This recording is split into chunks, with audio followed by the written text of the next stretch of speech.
I've been out doing some landscape photography and I found another location that'll work well for that focus stacking that I tried in the last guide. I messed up last time and I used the autofocus, which is where I think my problems came from, because I had an area in the foreground that was blurry. So what I'm going to do this time is manually focus it and hopefully that'll give us better results. I've picked a harder location to try it on, and we've got this waterfall down here. What I want to do is get these leaves in focus, that rock, these branches, basically everything. There's quite a big difference between this height and that height down there, but I think it frames up quite nicely when it's similar to that. The reason I'm doing the focus stacking is I can't get the shutter speed that I want to get. I don't really like long exposures, so I think focus stacking is the only way around this for me.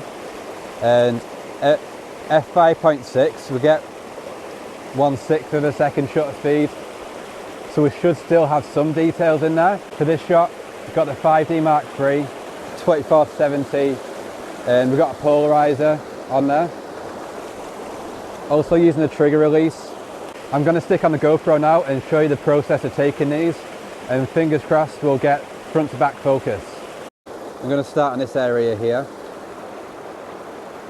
We'll get one on the left as well. That all looks good actually, apart from that front area there. Then we'll work on that rock there. Then we'll go for this straight one. We might need to get 2 shots on this. It's looking pretty good actually. The right hand side of that one's a bit soft.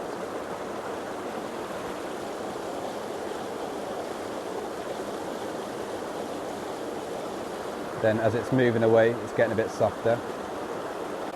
And we're getting that back one in focus. Now I'm going to work on the water. Just focus on that dark area under the log. Now we'll focus on them rocks in the waterfall. And then them ones at the bottom, and then that big one. It's been a few days since I was out, but I've got all the photos loaded up onto the laptop now.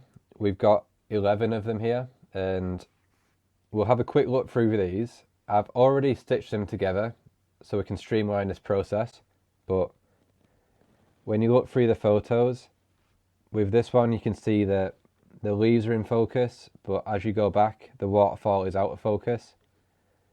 And let's find a different example. With this one the leaves at the back are in focus, but the front is soft.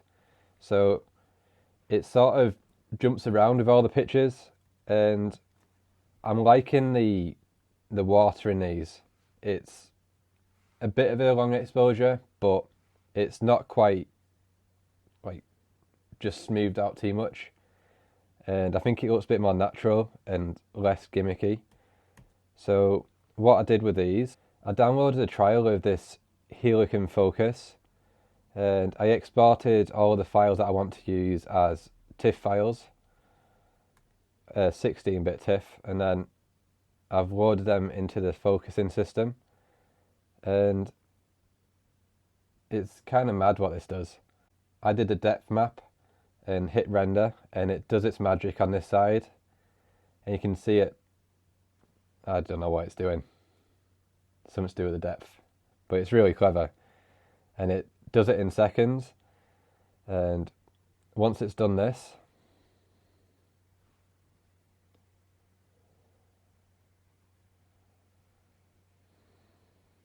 then once it's done its magic, you click on the saving tab, save that, and then you get left with something like this. And as you can see, the leaves are in focus, so is the waterfall, so are these sticks, and so is this back area here. So I'm pretty impressed with that. I don't think I do focus stacking enough to buy the software. I kind of wish I had quite a few different ones that I had ready to stitch together before I downloaded that, but there we go. Maybe you can learn from my mistake. So what we're going to do is compare that one to a longer exposure that I took shortly afterwards.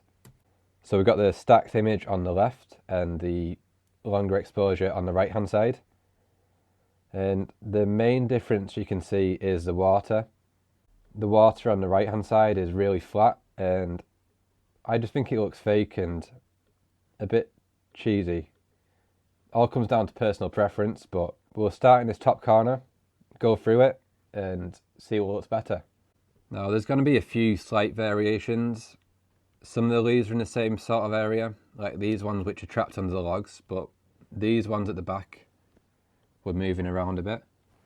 But side by side, I'd probably say that one on the right hand side is a little bit sharper on the log. And this log is better on the left hand side. That looks a lot sharper.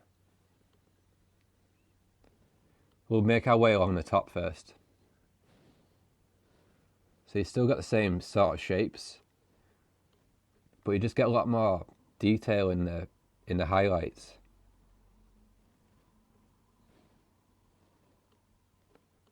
Those leaves on there look sharp on both.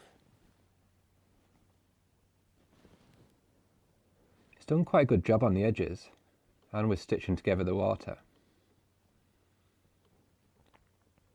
Those sticks are quite similar. I do quite like those lines on that one, but you can still see them faintly there, and we got more colour detail on this one. Then we'll move on to this mossy log. Let's just make our way down this log and see if we can find any bad things. It's possibly a bit soft on that transition between the log and the mossy background. Yeah, there's like a bit of a weird line there. But you could go in Photoshop and fine tune all these little details. This is like straight out of that software. And then the leaves, these look a bit sharper, these look a bit softer. It's basically saying the same thing. But that branch there is sharper on the right compared to this one.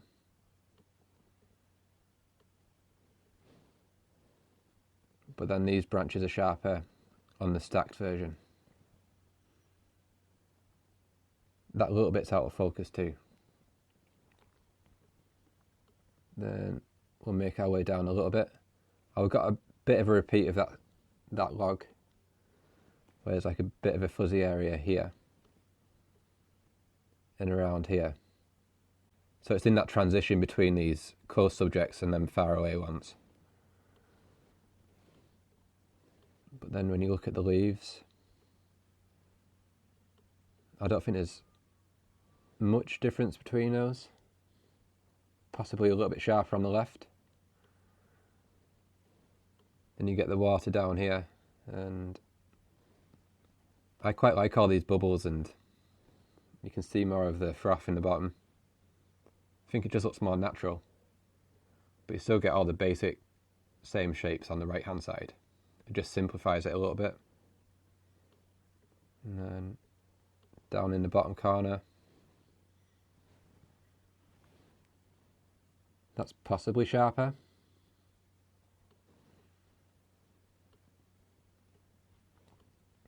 Then we'll have a look at the leaves on the front row.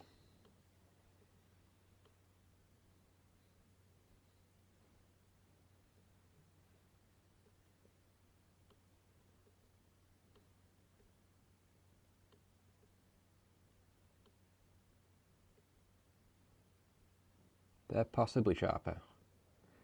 It's sort of not like a big enough difference to make a call either way.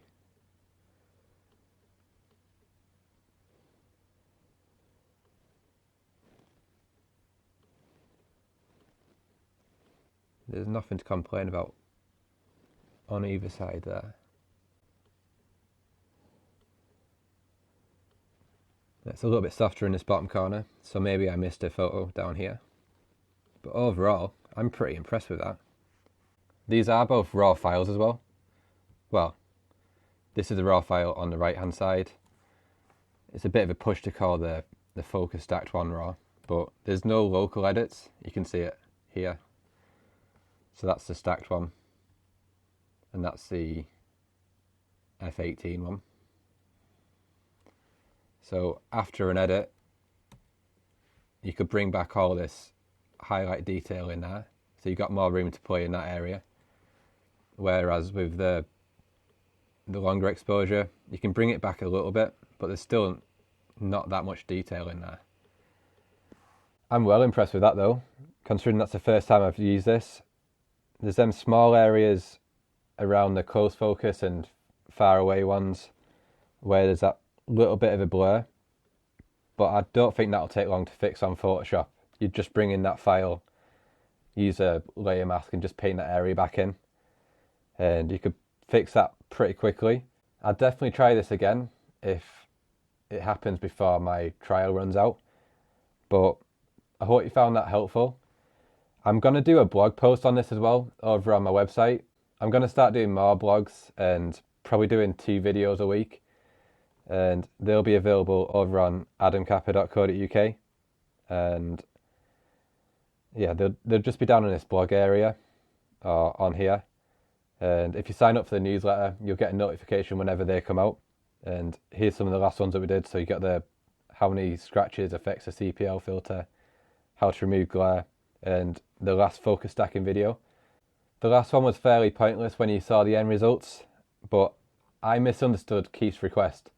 He wanted me to try doing 5.6 on a macro photo and then focus stacking images, not on a landscape. So that was my bad.